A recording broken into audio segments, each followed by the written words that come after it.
not perfect, but I hope you see my worth. 'Cause it's only you, nobody knows.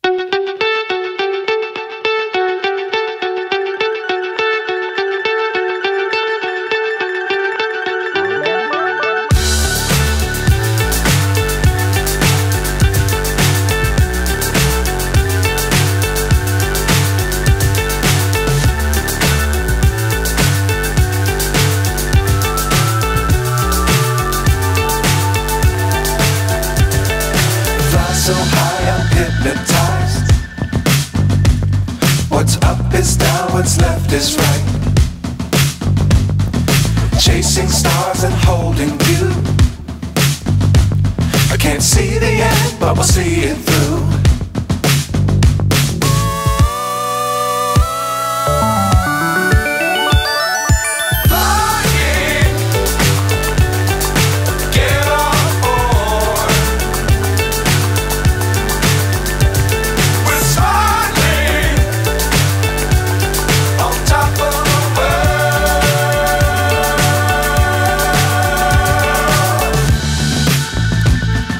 Dangerous times, don't fly too high.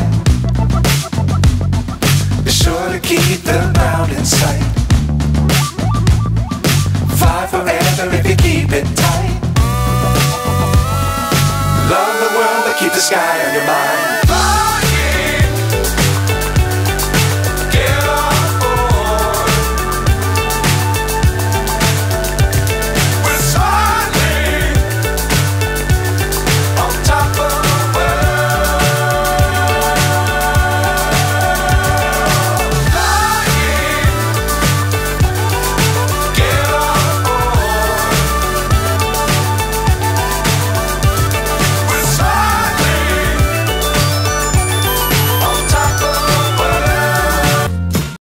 Guys, this is it. That's it! Uwian na this talaga. Uwian na talaga.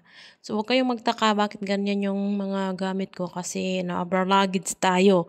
So, buti may mga Pilipina nagsabi sa akin na ilagay ko daw sa paper bag. So, binigyan nila ako ng paper bag. Hindi na-updated yung pagkaano ko kasi sobrang busy dyan at ang init. Tapos ang daming tao. Baka mahuli ako kasi late na kami pumunta sa airport. So, ayan na lang. Yan, fix na yun. May natapon pa nga akong dyan, mga pantalon. So, ayan na siya. 20 kilo na yan. Tapos yung sa hand carry ko, buti hindi tinimbang. Tapos yung isa kong naman, nasa sa 19. So, parang nagkasya siya kasi nilagay ko yung laptop, ang pinakamabigat laptop doon sa ko sa luggage. Kinuha ko doon. Nilagay natin sa paper bag. So, ayan na. Waiting na lang tayo para sa ating checking. Nakaka-boring guys. Ewan ko, hindi ko alam ang gagawin ko. Excited na ewan. Basta, that time makes emotion kasi ilang years hindi tayo naka-uwi, diba? So, ayan. Waiting lang. Parang nakaka-boring. Ayan, gusto ko na sanang matulog kasi nga, ilang days din tayo hindi nakatulog. Ewan ko ba, busy sa mga pag-aayos or busy kakaisip or excited na ewan. So, ang dami talagang tao that time. Ayan na guys, medyo nakapasok na tayo. Hindi ko na na-update yung pag-ano ko sa loob ng airport kasi maraming tao. Tapos nakakapagod. Ay, pero thanks God, nakapasok din tayo. Pero real talk lang talaga bilang isang OFW. Diyos ko po, grabe yung tuwa na makauwi ka sa Pinas kasi nga na-miss mo na yung pamilya mo, 'di ba? Makikita mo na sila in personal, hindi lang video call, makakasama mo pa sila kahit isang or mga ilang sandali lang. Mixed emotion. Ay nako, boy OFW, laban lang kita ani guys.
yung bag ko kasi naiwan yung haggard.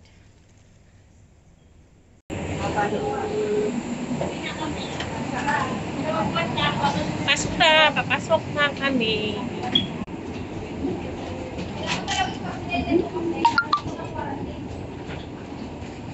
Ayun na, Philippine Airlines.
Yay! Finally! Nagulat kayo, no? O, diba? Manila na ako niyan that time.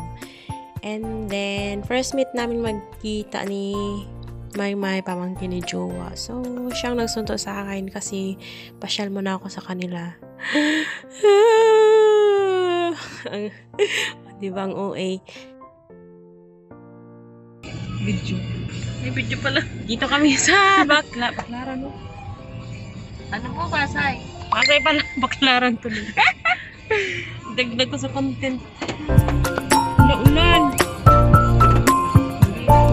Ulan po, ulan. Kumain muna kami sa Chowking bago uuwi ng Batangas. So, nasa bus na kami niyan that time. Grabe ang ulan. Abutan kami ng ulan, guys. First time kong magpunta sa Batangas.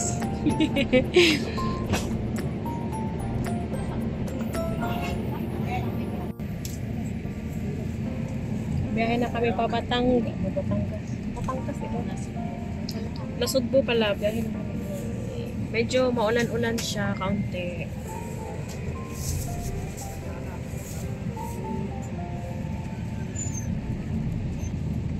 Nagbus ka. 4 hours ang biyahe pa na Sugbo.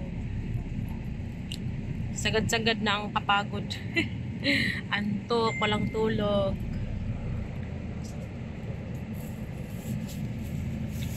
May puti to.